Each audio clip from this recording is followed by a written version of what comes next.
Hello and welcome back to the channel. Today let's talk about how to buy Canon EOS SLR single lens reflex film cameras.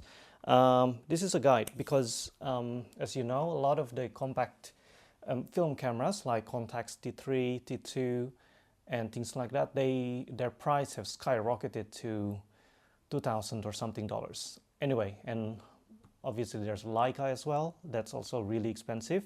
So this is very budget friendly, I think, and I'm gonna give you some guide on how to choose, how to buy some of them, and how to buy the lenses for them as well. So generally, there are three categories of Canon film SLRs, as I've written down here because I'm very high tech and it is easy to understand. First, we can think of we have the Rebel or the Kiss, depending on which region you are buying it from. I think Rebel is it's the North American version, and Kiss is the Japan. And then we have the Elan, the Elan series, and then the EOS 1 and 3 and EOS 5. So this is the single digit SLRs. And if you have come from the digital SLR, if you're familiar with the Canon digital SLRs, you know that the one digit is the professional bodies, and it's the same with the film cameras as well. Okay, first let's talk about the Rebel or the Kiss series, and this is the one I have, which you might have seen from my previous video. I think this is the one that a lot of casual shooters, like, you know, people who just want to have a film camera for fun might want to get. This is really light. This is very, I don't know how many grams, maybe around 300 grams ish. It's very light and plasticky. It's very reliable. I've used it for a long time, this one. If you just put it on eBay, Canon EOS Kiss or Rebel, and then you choose film cameras, the category, and you'll see tons of them. You'll see lots of cameras, and you can choose whichever one you like, to be honest. It seems that Rebel G is the darling of the internet film camera fanboy hipster world. Lucy Lumen speaks so highly of it, and Lucy has 57,000 subscribers, and I have 4, so maybe you can trust Lucy. Yeah, it looks actually quite nice, and I actually want to try one someday as well. And as you can see here, the price is around maybe 200 AUD. You can convert it to your own currency as you wish, and then you'll have some idea of how much these things cost. Some of them even include a lens. I'll talk about lens very soon. But yeah, I think they're pretty good deal. Like I'm shocked that no one, like, people are just focusing so much on things like Contax T3 and T2 and things like that. I know it's not as sexy as the Contax, but they work. They're workhorse. They're a workhorse, and they're not really gonna get broken easily. And yeah, and I think they're really good cameras. Yeah. And next I'm going to talk about the EOS Elan series, and then so I don't have the Elan bodies right now, but I have tried the EOS Elan 2E, which is also known as EOS 55, and also I've tried Elan 7E or 7NE, or one of them, also called EOS 7 or 7S or some other variation of the name, and they're more solid. They're more solid than the Kiss. Definitely built better. Some people said that the autofocus is even better as well, but I don't really think so. But you know, just read around the internet, and you will find people say these things. And the only thing is you just have to try it yourself, to be honest, unfortunately. But if you're willing to carry something a little bit bigger and just a tiny bit heavier than this one, but then it's built better, I think the Elan is worth a try. As you can see here, that the price of the Elan is not too bad. It's like it's pretty much the same price. It's pretty much the same price as the EOS kits, or sometimes a bit cheaper, and then they're built better. So if you're willing to carry tiny bit more weight, and I think that those are pretty safe choices as well. This is my EOS 620, and this one doesn't belong to any categories that I mentioned here on my little whiteboard, because it's invented, it's made before any of these were made.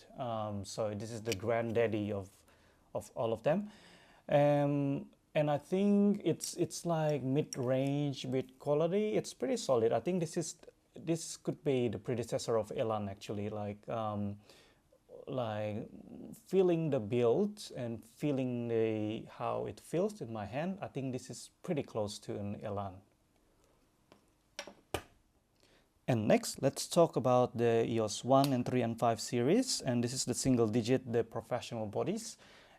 So this is the EOS 1N, right? So this is the second one in the EOS 1 lineup. So EOS 1 is the very first one, and then it was refreshed with EOS 1N, and around the same time the budget version of this came out. It's called the EOS 5.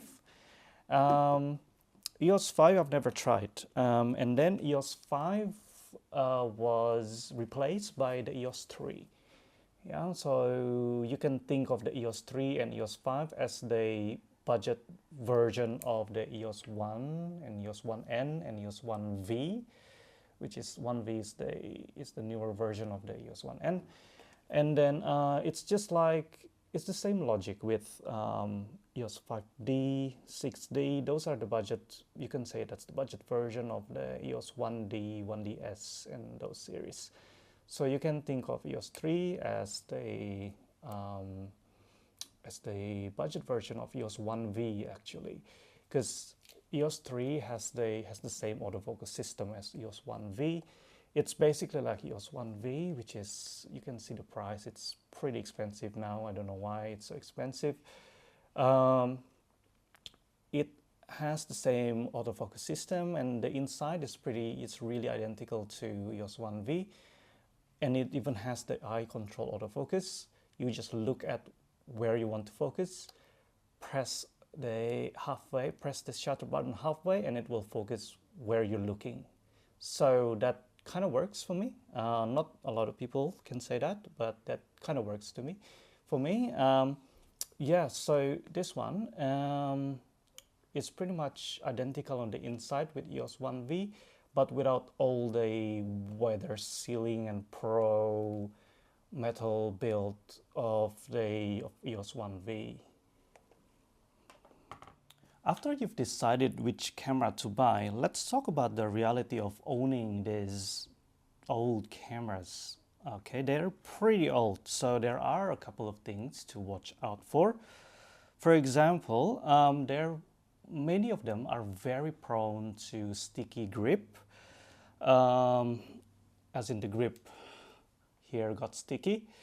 In my case, this one here, this is the side door.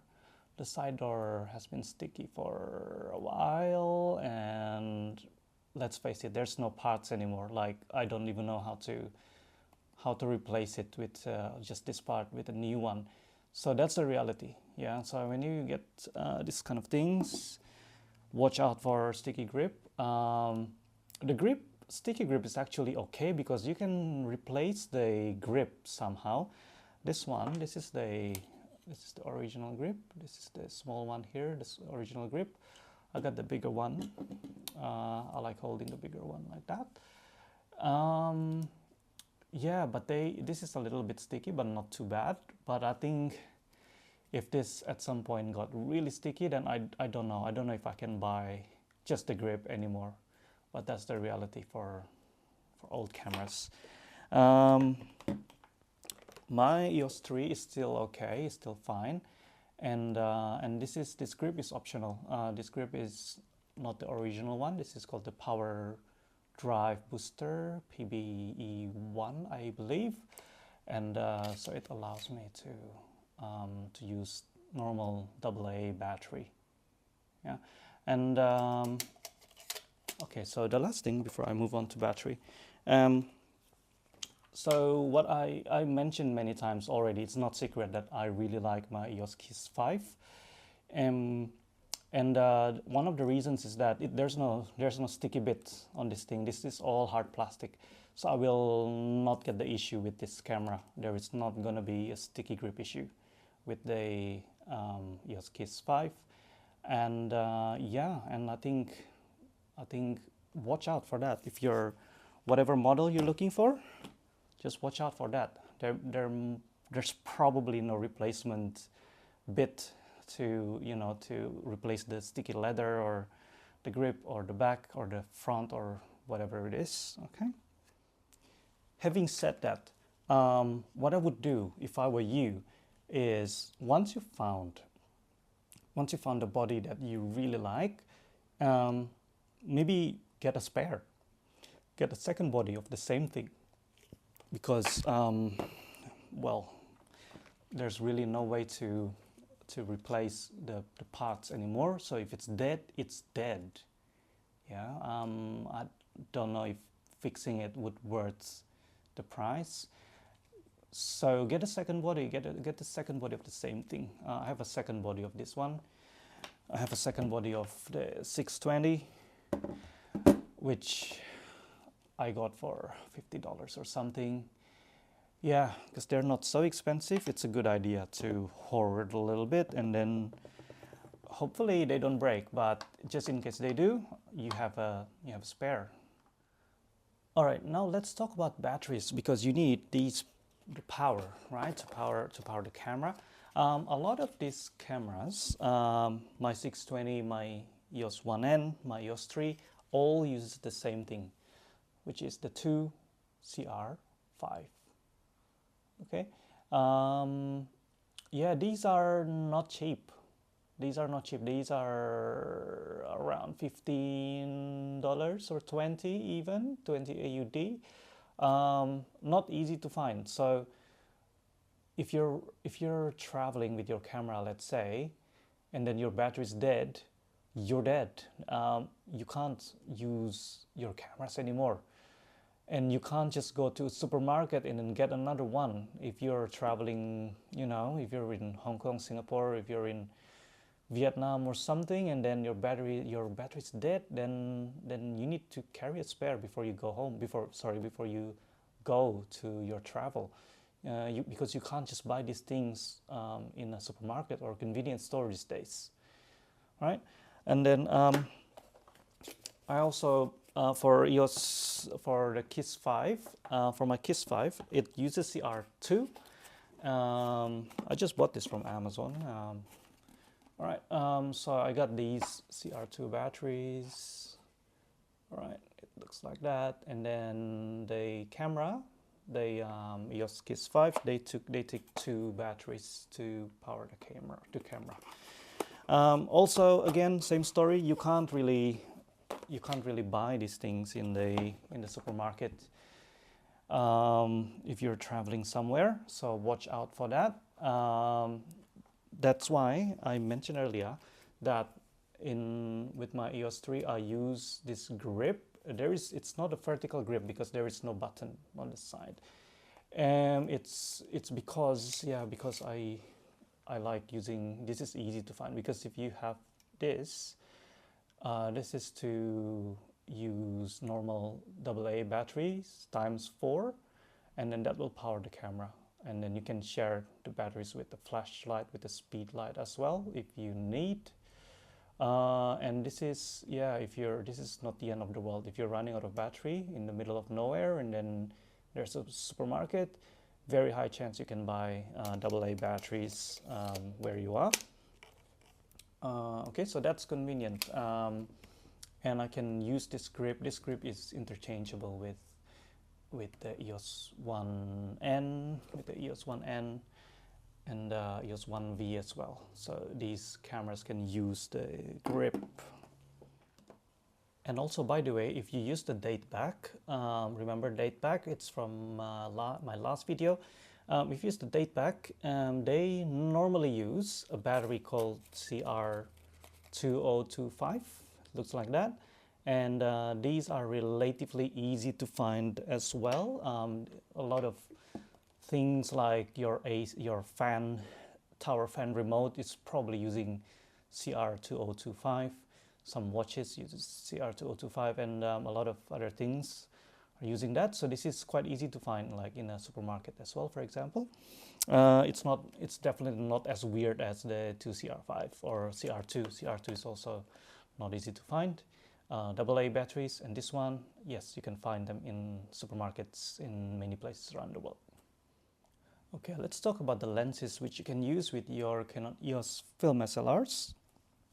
This is my favorite of all time, which is honestly a lot of people's favorites of all time. This is the 40mm f2.8 STM. This is pretty great. It's really light.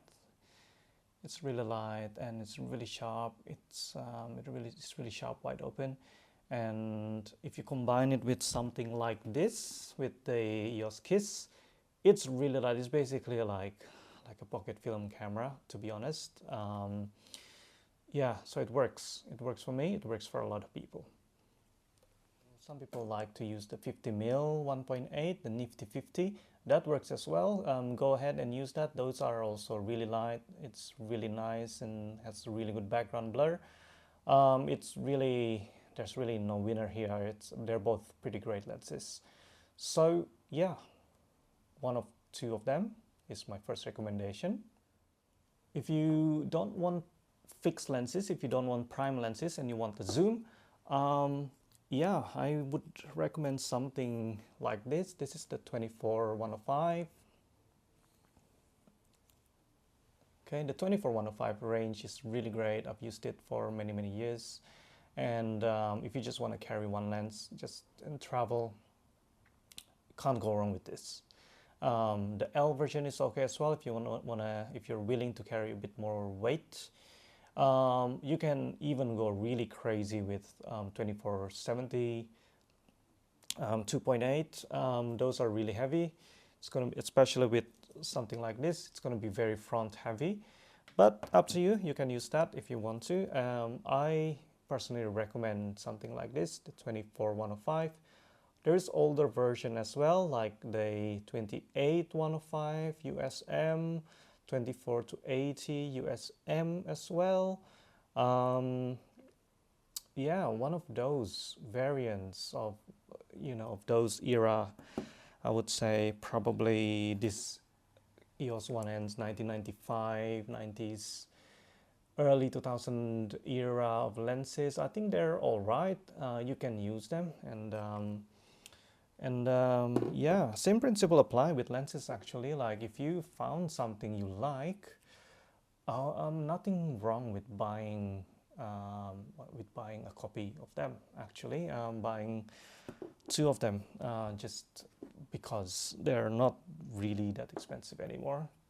And yeah, I think it's a good idea to have a backup.